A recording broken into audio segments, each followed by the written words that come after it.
Local crime બ્રાન્ચની ઓફિસે લઈ જઈ પીઆઈ સહિતના પોલીસ કર્મીઓએ ન માત્ર ઢોર માર માર્યો પણ ગુપ્તાંગના ભાગે શોટ પણ આપ્યા। તેવા હાલ જૂનાગઢની સિવિલ હોસ્પિટલમાં સારવાર લઈ રહેલા આ 5 ફરિયાદી વેપારીઓએ જૂનાગઢ પોલીસ પર આક્ષેપ લગાવ્યા છે।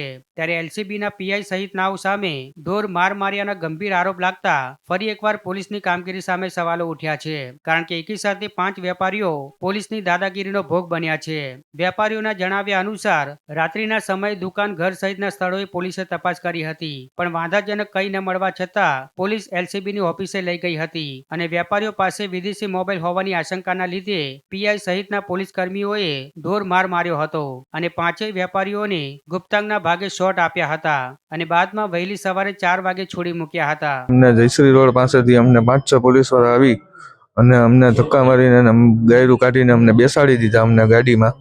પછી અમને એલસીબી પોલીસ ચોકીએ લઈ ગયા। એલસીબી પોલીસ ચોકીએ લઈ ગયા બાદ અમને ઘરે લઈ ગયા। ઘરે બધું ચેક કર્યું, ઇન્ટરનેશનલ મોબાઈલ છે કે નહીં કે બીજું ત્રીજું કે, તો ઘરે કાંઈ ન મળ્યું એટલે અમને દુકાને લઈ ગયા। દુકાને 12:30 વાગ્યા આસપાસ દુકાને અમને લઈ ગયા। અહીંયા ચેક કર્યું, અહીંયા કાંઈ ન મળ્યું એટલે પાછા અમને એલસીબીએ લઈ ગયા। અહીંયા સાઈડમાં બેસાડી અને બધાને માં અને બેન વાળી ગાયરું કાઢી। 300 થી 400 અમે ગાયરું ખાધી। અમે બધાને અમને અહીંયા ઓફિસમાં લઈ ગયા। ઓફિસમાં લઈ ગયા પછી અમને બધાને માર્યા પછી અમને ગુપ્તને શોટ આપેલા છે।